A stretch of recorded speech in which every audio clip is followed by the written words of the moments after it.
I know some of you don't want to hear it, but the Pac-12 wants UNLV.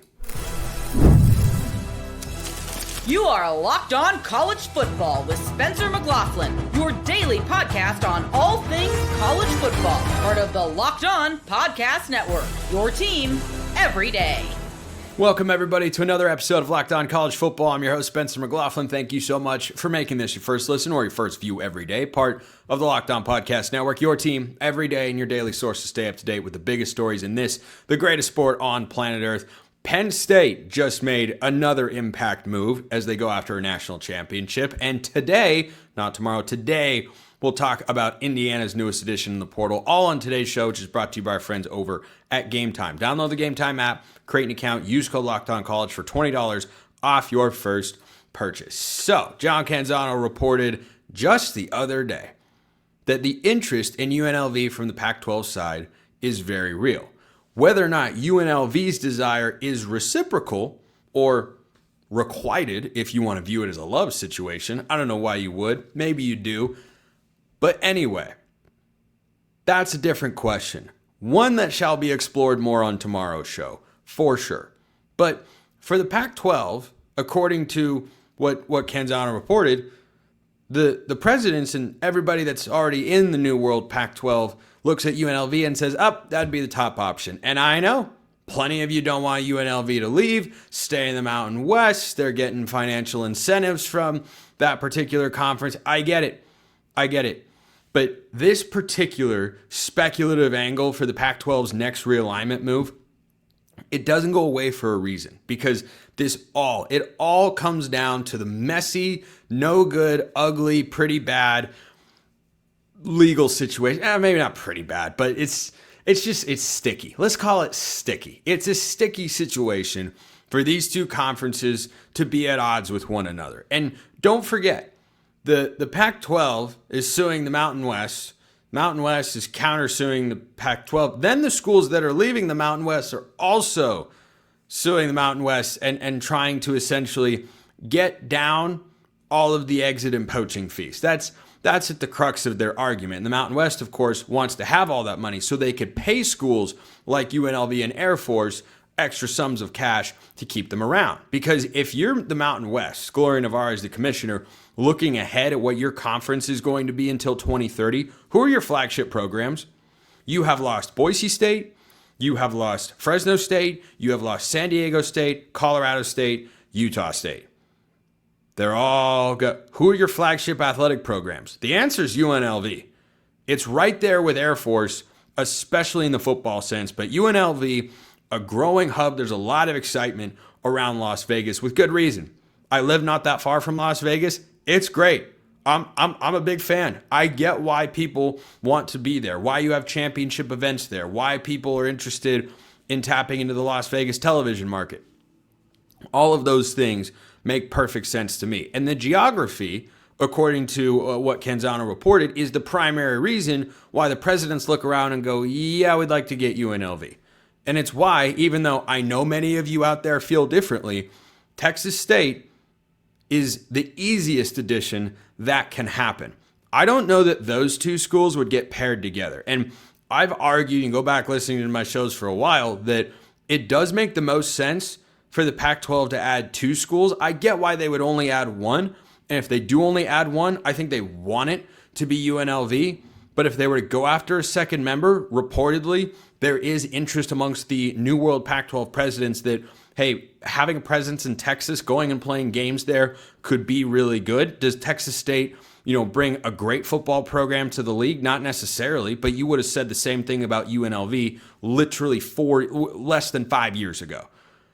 But the image can get revitalized very quickly or reimagined based on just a couple of good seasons. So the strength of the league should certainly be at the forefront regularly for the Pac-12. That is abundantly clear. But I think if they'd wanted to add Texas State, as they have now found their media rights partners for 2025, when it's just two teams, I imagine some combination of those partners, CBS, the CW, and ESPN, will be involved for the 2026 to 2030, 31-ish sort of deal for the Pac-12. And yeah, UNLV has signed their grant of rights to the Mountain West and all. they still get brought up for a reason.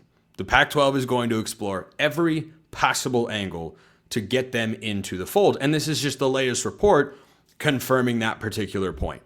Does it mean it's going to happen? No, because the Mountain West is going to fight like hell to keep them around. So I'm not surprised to read that. I think it makes a lot of sense. Wanting to have a burgeoning market at a school that has shown, a strong level of athletic capability, particularly in football in the last several years. Yeah, that would make a heck of a lot of sense. So that's the first thing. Here's the second thing that's interesting.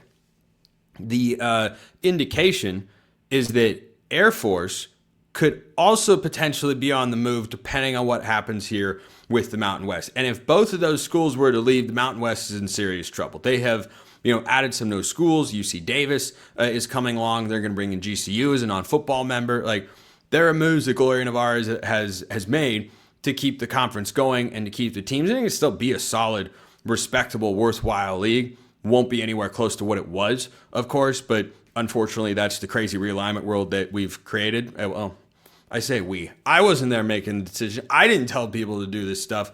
This is just the way that it's gone down. But the Mountain West, if it were to lose Air Force, which has no reported ties to the Pac-12 at all, that's not a thing. I think it'd be a good option. But what did get thrown out there, if the grant of rights and the poaching fees and exit fees, if that all basically gets thrown to the wind, which I'll never discount anything after the transfer portal was basically shown to have not existed by Xavier Lucas, the Wisconsin transfer, who just unenrolled from Wisconsin, re-enrolled at Miami, joined the football team. What do you know?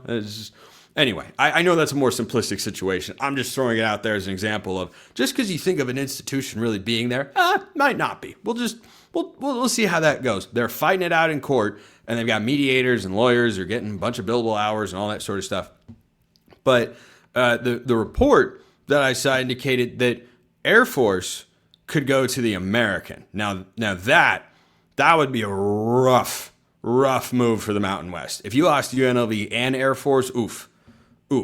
You have now completely removed yourself from the state of Colorado. You might be on the look for another team. They brought in Northern Illinois as a football-only member, but I just think that would be, from a market share standpoint, Air Force does pretty solid numbers, but highly intriguing. This is the first time I've ever seen it seriously suggested, but the idea that Air Force could join the American kind of makes a lot of sense. Now, approval has to come from the Pentagon in order for that to go through. But Army and Navy are already over there. And if you're the American Conference, which has always been very honest and open about what it is as a league and what it can be and what the expectations are and all that sort of stuff, having all three military institutions, I got to tell you, that's pretty appealing. The Army-Navy game being in, having two schools that wear the American Conference sticker, it fits. It clicks in your head, right? Army, Navy, Air Force, American Conference. When it's a solid television market and they're solid television draws and they're usually pretty good football programs and it's able to generate some national interest, yeah, I get it. I get why they would want to make that particular move. So there's a reason that the Mountain West went to those two programs after the Pac-12 poached their five schools and said, we need to keep these schools here. They are paramount to the survival of the Mountain West. So I don't have massive expectations that both of those schools would leave, but there is a serious indication that those options are on the table. Not my expectation, but a realistic possibility that would not mean good things for the Mountain West. Let me know your thoughts in the comments below. Hit me up on Twitter, all of that good stuff. So, or, not as good stuff. You want to tell me why I'm wrong? That's the good stuff too. Can't enjoy the good if you don't endure everything else. So anyway, speaking of the good, Penn State just added another player to bolster their championship run. First, this episode brought to you by Amazon Fire TV. Did you know your Fire TV is also an Xbox? Turn any TV into your gaming and entertainment hub with Fire TV Stick 4K devices. No console required. Just grab your paired controller, subscribe or sign into Xbox Game Pass Ultimate with EA Play included, and you're ready to play. Dive into hundreds of premium titles from EA Sports College Football 25 to Call of Duty Black Ops 6 and Avowed, as easily as you stream your favorite shows. It's gaming made simple, and it's all on your Fire TV. With 4K streaming, watch more than 1.5 million movies and TV episodes, that's a lot, from your favorite subscribed services like Netflix, Prime Video, Disney Plus, Max, and more. Head to Amazon.com/Fire TV Locked On to get started. Xbox Game Pass Ultimate subscription and compatible controller required. Available on select devices including Fire TV Stick 4K, 2nd gen, Fire TV Stick 4K Max 1st and 2nd gen, and Fire TV Cube 3rd gen. Check them out at Amazon Fire TV today. One of the top players still available in the portal is no longer available in the transfer portal. Zach Seyko of Locked On Nittany Lions is here because Amare Campbell is now a member of Penn State's defense for new defense coordinator Jim Knowles. And I like Campbell a lot. I've talked about him a couple times in recent weeks here on the show, Zach. He had 6.5 sacks last year for North Carolina, 45 total tackles, PFF grade is 72. I think this is one of the better linebackers to move in the spring window. It has not been a position that's produced a lot of high-end guys. We'll talk about one potential option that could move to an ACC school later on the show, but I like this move for Penn State again, and I just generally like the aggression we keep seeing from Penn State. You know, this is an all-in, chips on the table, hold nothing back sort of national championship expectation year. And I think this is just the latest example of, Penn State is doing everything they can to win the big one. Well, and that's why I say national title or bust. Some people that are in the Penn State sphere will disagree and say, "Well, there's always next year." Is there really? Is there really always next year? Because you bring back your 4th-year quarterback, you bring back both of your running backs that are superstar tandem. I mean, they're top 5 in the country individually, and you have them at the same school. You bring in Jim Knowles at a $3.1 million contract per year. Okay, and then you add Trevor Pena, who was thrown under the bus immediately by Fran Brown in Syracuse, saying that he's in it for money. He's in it for money. And Penn State wouldn't routinely make moves like this, but they are. They go and upgrade the slot wide receiver position. They go and upgrade the linebacker room. Now, granted, I don't think they would have done this if they didn't lose Tamir Robinson to USC, but they definitely, after that happened, James Franklin publicly said, we need a linebacker. There's no other way to look at it. And yeah, this is an upgrade over Tamir Robinson, in my opinion, because the veteran experience, 70, I think he had 45 individual, like solo tackles. I think somewhere 70 total tackles for Amare Campbell at North Carolina. I like the way he moves in space. I would say that here's the thing with Penn State, though. They don't have a proven Mike linebacker. They're running a 4-2-5, which I guess helps because you don't need a quantity of linebackers here, but you need a Mike and a Will. And Amare Campbell is more of a Will, and you can tell by that because he has 6.5 sacks last season at North Carolina. That's a guy that's a stand-up blitzer. He can cover, he can go with the running back, but can he take on an interior offensive lineman?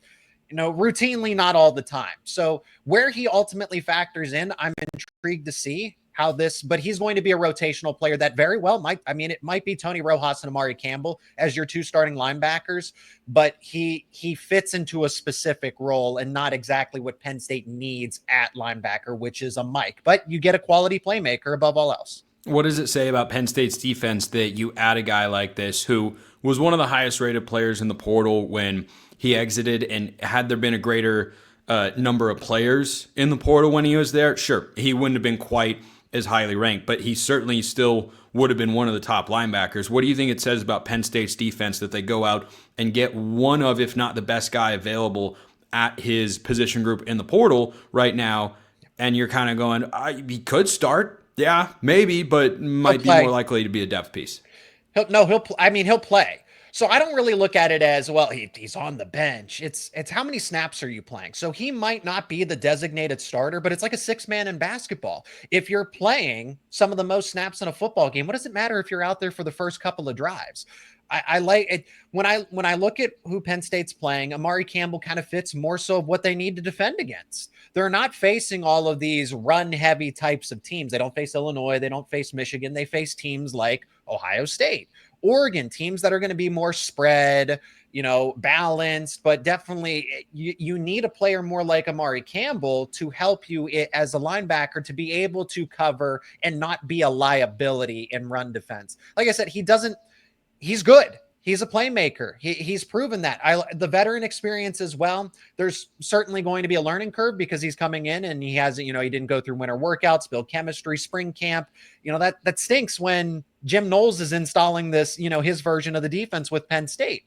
So that's going to be at least Amare Campbell, kind of like Trevor Pena, they're going to need time. That first quarter of the season, probably not their best part of the year, but that mid-season, second half of the season, that's really where their impact is going to show up. So do you think Penn State is now done in the portal with the moves they made in the winter cycle, the moves they've made here in the spring cycle? I've talked about those here on the show.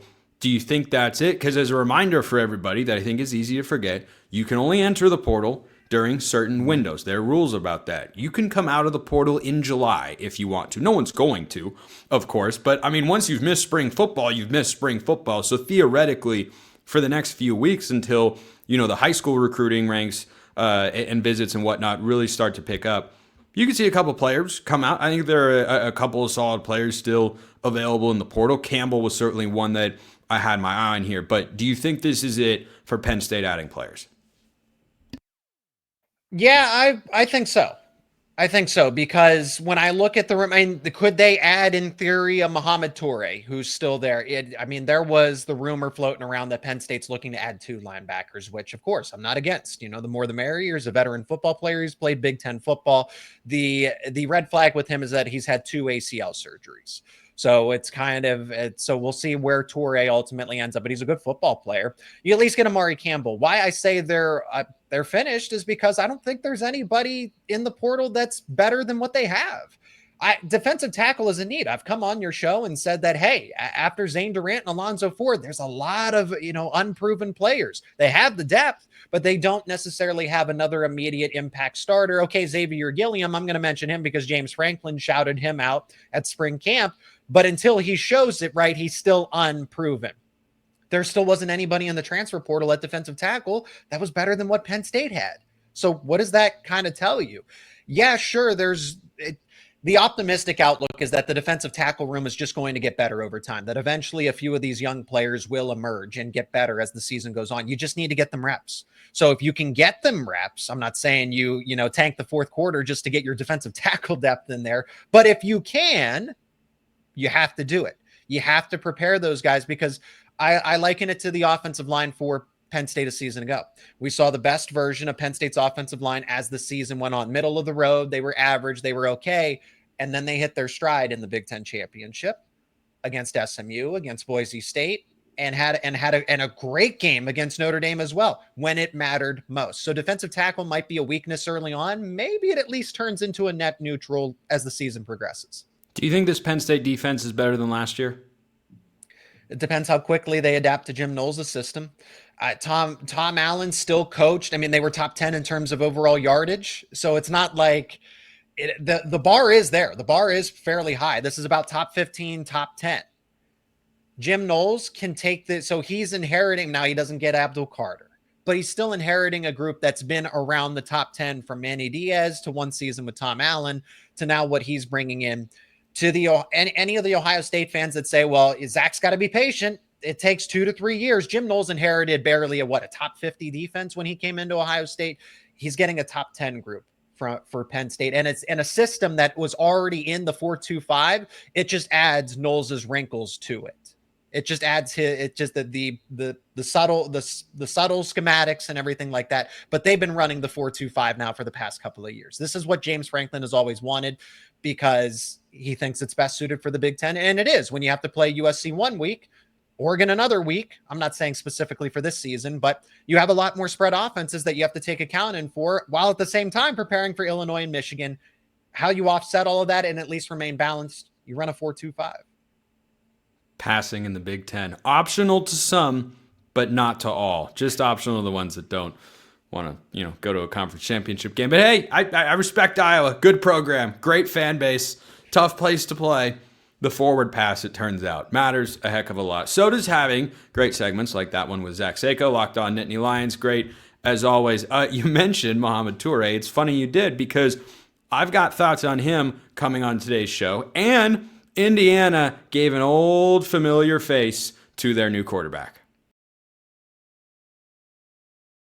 First, this episode is brought to you by Monarch Money. Do you ever check your bank account and wonder, where did all my money go? Between dining out, online shopping, and entertainment, it's easy to lose track. That's where Monarch Money comes in. Your personal CFO, giving you full visibility and control over your finances. Monarch Money isn't just a budgeting app. It's a complete financial command center. You can track all your accounts, investments, and spending in one place. So you stop just managing your money and start building wealth. All-in-one convenience is what they're all about. Instead of juggling multiple apps, you can use Monarch to check your finances, track spending, and even plan long-term goals. Take control of your finances with Monarch Money. Use code LOCKEDONCollege at monarchmoney.com for 50% off your first year. That's half. monarchmoney.com, code LOCKEDONCollege for half off your first year. You check them out at monarchmoney.com.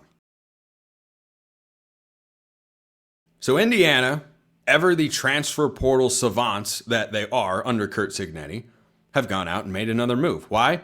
Because Indiana's just aggressive that way. I like teams that are aggressive. In the long run, does Indiana need to figure out how they can stack a couple of top 20 recruiting classes together? I think so.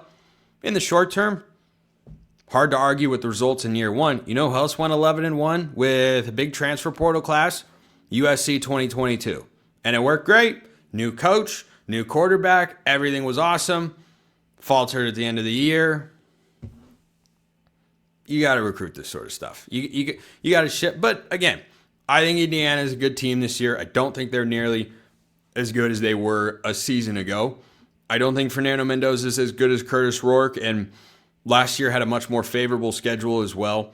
Their win total, according to our friends at FanDuel, is 8.5. I understand why it is that after last year was the easiest over in the history of sports. I mean, in retrospect, of course. I didn't say that going into the year. But if you took Indiana over 4.5 wins, that was paid off pretty quickly since they started, what was it, 7-0, 8-0, 9-0, something like that. I think it was 9-0. So Indiana has gone out and made another addition at wide receiver. This doesn't surprise me for two reasons. Number one, there's a previous relationship here with their new quarterback and the receiver they just added, who Jacob Goins of Locked On Hoosiers will tell us about in just a moment. But number two, Indiana's offense was so fun to watch last year because they're slinging it all over the yard, and Curtis Rourke was great, and they're hoping Mendoza can be the same. I don't know that he's quite as good. He's certainly capable, no doubt about it, and he's in a good situation. But if I'm Fernando Mendoza, I'm not just smiling because, hey, you're willing to bring somebody in who I already know from my previous stop, but you're clearly committed to making this work for me. And Goins has spoken on this show several times in this offseason about how Indiana can be a more run-first team because of the moves they've made in the offseason, whether that's, bringing in Pat Coogan, the starting center from last year's Notre Dame team that went to the national championship game, or what they have at running back. They feel like they can be a tad more balanced than Mendoza. It doesn't have to be Curtis Rourke. I understand that particular take, but the foundation of Curt Cignetti's offense last year was get the ball to wide receiver. This was not an offense like a Michigan or a Penn State that used the tight end a whole heck of a lot. It was throw the ball down the field, get receivers. So you want to have options. You want to have options, and I certainly understand that, and I appreciate any place that attacks weaknesses or goes out and tries to aggressively support what is the identity of your football program. And I think Curt Cignetti made it very clear last year that that's what this Indiana team is. That's his vision for winning football games. We're going to go throw the ball around the yard, play good enough defense, and we're just going to outscore you most of the time. And they were a wagon. They were an absolute wagon. So, from the man, the myth, the legend himself, Jacob Goins, here are his thoughts on Indiana's latest transfer wide receiver. Indiana football has picked up another big transfer portal commit, this time in the wide receiver room. It's California receiver transfer Jonathan Brady. I'm Jacob Goins, host of the Locked On Hoosiers podcast. The Hoosiers needed a starting slot receiver after Michigan transfer Tyler Morris got injured this spring, and they find his replacement with Jonathan Brady. Has nearly 100 receptions in his career, 1,300 total yards, 10 touchdowns on his name, also some rushing attempts in there as well. Played 2 seasons at New Mexico State. State before his junior season at California. He now steps in with his former quarterback Fernando Mendoza. They had a remarkable relationship together. They step in now as a starting duo on the offense for Curt Cignetti and Indiana football. Quarterback Fernando Mendoza has another weapon to throw to with Jonathan Brady alongside Omar Cooper and Elijah Surratt. I think this will be one of the best receiving cores in the Big Ten, if not around college football. Jonathan Brady, a really speedy wide receiver, agile in the open field, get him the ball and get out of the way. That's what the Hoosiers have added through the transfer portal. Again, a guy who has 1,300 total yards to his career, 10 touchdowns, can run the ball too. Jonathan Brady is the new starting receiver who can play inside and out for the Indiana Hoosiers in 2025. Yeah, nice solid pickup there. Get your guy a lot of weapons like the NFL. The Bears, for instance, they drafted Caleb Williams #1, and what have they done? They took Rome Odunze in the top 10. They took Colston Loveland, tight end, this past year. Like, go support your guy. So I'm supportive of that. Here's another transfer player to know about. So we talked about Amare Campbell earlier on today's show with Zach Seyko of Locked On Nittany Lions. So Mohamed Toure, guy who Seyko just happened to mention. I didn't tell him that I was talking about him on today's show, but one of the top linebackers available in the transfer portal, definitely carries some risk. He might be the best available now that Campbell is no longer there.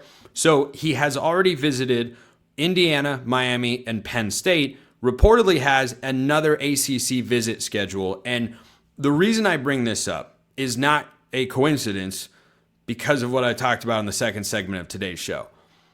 You heard Seyko and I's conversation about where their defense is at, what they have in the linebacker room. Does that strike you as a team that's going to go out and add another one? Maybe. He said, yeah, they could go out. Maybe they do that. I don't imagine a team that, has a couple returners in the room and just added a pretty veteran and solid transfer who I like a lot, Amare Campbell.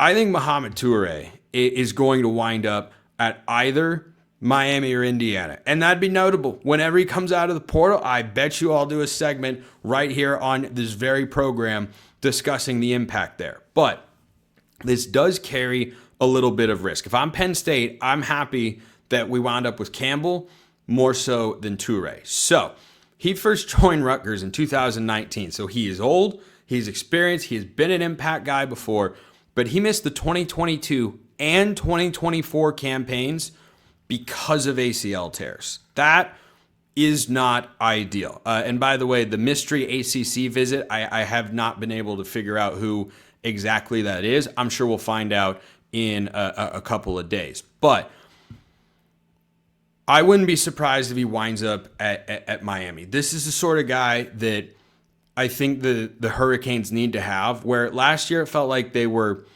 not as talented behind the front four as they should have been, especially on the back end of the defense. But I just think that veterans with a lot of upside, those are the sorts of players Miami's looking for in a season where they've hired a new defensive coordinator, are looking to get way more production out of that side of the ball to repeat the success they had last year when they went 10-2, which was the best season to date in the Mario Cristobal era. This feels like a Miami move to me. There is certainly some risk at play, and I don't think that it's an immediate pressing need for the Hurricanes to go out and get Toure at the linebacker spot. I do think there is just a logical fit when you consider how long he's been around college football, what the upside is. This guy's been a good player. He's been productive when he plays. In 2021, when he was healthy, he had 51 tackles, 8 tackles for loss, 4.5 sacks, and appeared in 13 games in the 2021 season. That's a starting caliber linebacker, and he did that in the Big Ten. So I think that for Toure, there is some risk involved, but if you keep this guy healthy, you could look up and go, oh, he's an all-conference honorable mention linebacker. That's the sort of guy still floating out there in the transfer portal. Go figure. Even though it's May, that is still available. So very curious to see where Mohamed Toure ends up. Appreciate everyone listening. I'll see you next time. And until then, hope you have a wonderful rest of your day.